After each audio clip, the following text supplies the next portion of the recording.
आपले विचारच आपले वास्तव कसं घडवतात यावर आज आपण सविस्तर चर्चा करणार आहोत. चला तर मग सुरू करूया.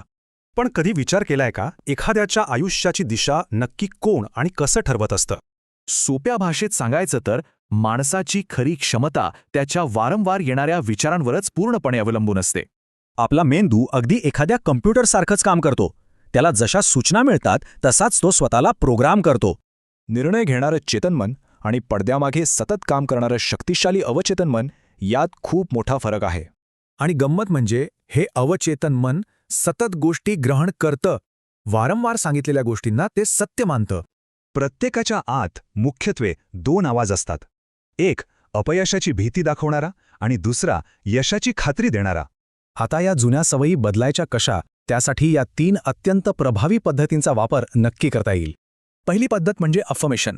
दररोज सकारात्मक विचार बोलून दाखवल्यास अवचेतन मन ते नक्कीच वास्तवात स्वीकारतं. दुसरं म्हणजे व्हिज्युअलायझेशन. आपलं अंतिम ध्येय डोळ्यासमोर पाहण्याची आणि अनुभवण्याची सवय यशाचे नवीन मार्ग उघडते.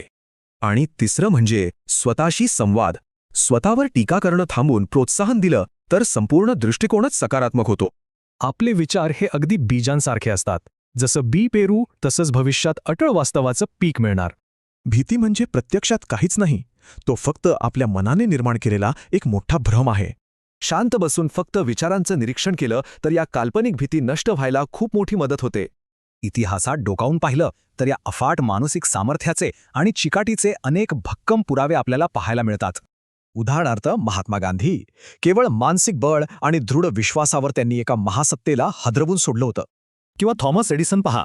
हजारो अपयशांनंतरही त्यांच्या मनानेच त्यांना पुन्हा उभं राहण्याची मोठी प्रेरणा दिली. म्हणूनच ही जुनी सिस्टीम बदलण्यासाठी दररोजच्या विचारांमध्ये सातत्य आणि जागरूकता ठेवणं अत्यंत गरजेचं आहे. थोडक्यात काय तर मनावर एकदा नियंत्रण मिळवलं की आंतरिक शांततेचं रूपांतर हमखास बाह्य यशामध्ये होतं. जाता जाता एक विचार करूया. आपले दैनंदिन निर्णय खरंच कोण घेतंय, मन की आपण स्वतः?